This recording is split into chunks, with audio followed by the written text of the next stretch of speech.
My parents immigrated from India to Kenya. I think they planned to come and teach for a few years and go home, but they ended up staying. And we were born there. My father was a very political person, and he was very, was in the independence movement in India. And when we were brought up there, he decided that we were going to be Kenyan.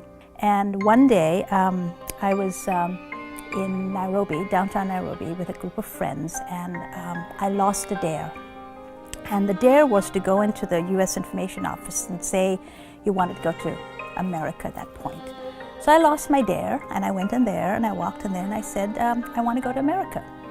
And the person over there asked me a few questions and handed me 10 names and said, here, these are the colleges you can go.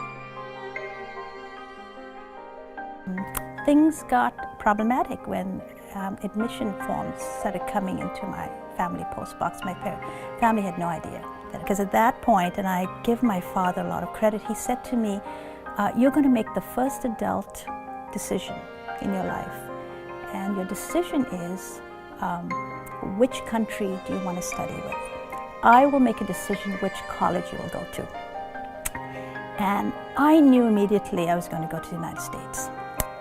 My father decided that I could not go to any university that was on the West Coast because of Berkeley. And I couldn't go to any college that was on the East Coast because it was near New York, which was evil. So then there was this college called Macalester College, right? And so my father said, well, what are we gonna know about it? So he found out a name of an American couple, and he just started right away and said, my daughter is going to the United States, and do you know Macalester College? They said, no, you know. And then he said, well, do you know Minnesota? And they said, yes, but we've never visited. And they said, what do you know about Minnesota? And he said, it's cold, it's very cold. And my father said, thank you, and put the phone down. We didn't have clothes for cold climate there. So we ordered wool from Europe. You know, it came by sea, and we had this wool. And so they made up a suit for me in wool, pink wool. So I left for the United States in a wool suit, a zebra bag, gloves, and a zebra hat. This was the 24th of August.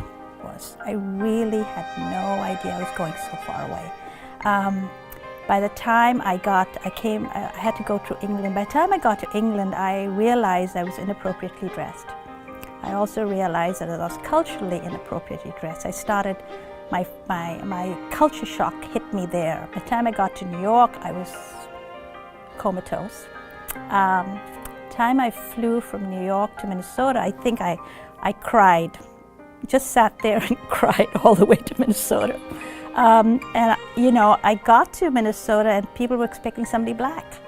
So the people who came to pick me up at the airport went home. So that I came from Kenya. I considered myself Kenyan, but people would expect me to be Indian. And you know, I had a problem, so I had to learn. I had to actually go and start studying about India so I could answer some of these questions, because nobody would accept that I was Kenyan. You know, and it was a very interesting situation to have to live that and figure out what your identity was, and that you had to give up your own identity to meet other people's perception of identity, because it's just easier than having to explain it.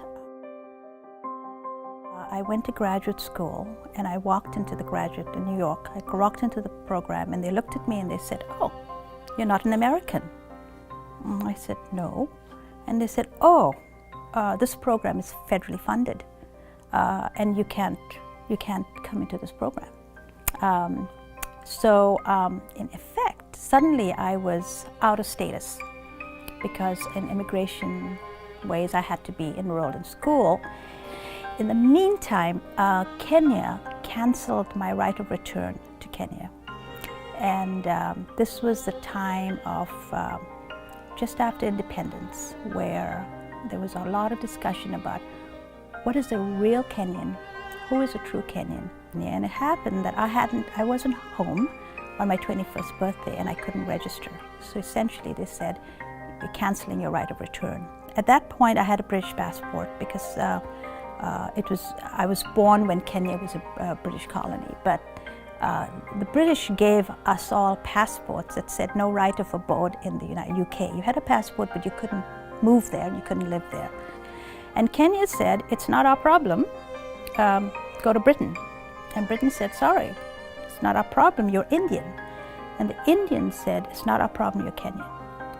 And the United States said, well, as far as we're concerned, you're out of status, you're illegal, you have to be deported. And then I remembered I'd taken a class with Hubert Humphrey at Macalester in my senior year. So I wrote him a letter. Just said, this is my situation, I don't know what to do. And someone on his staff, actually Mondale's staff, he and Mondale worked very closely, and they called me up and said, we want to help you.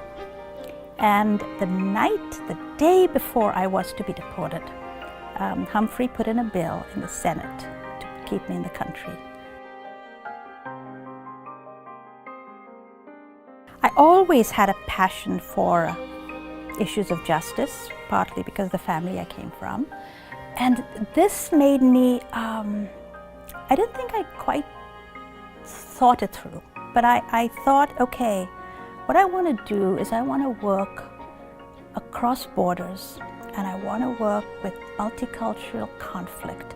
And I want to work across identities. I want to figure out how to make this world a place where people feel they belong. There's a certain life, I think, we need for all of us. And I've tried to work very hard to have that kind of world and to do a little bit what I can do to have that world.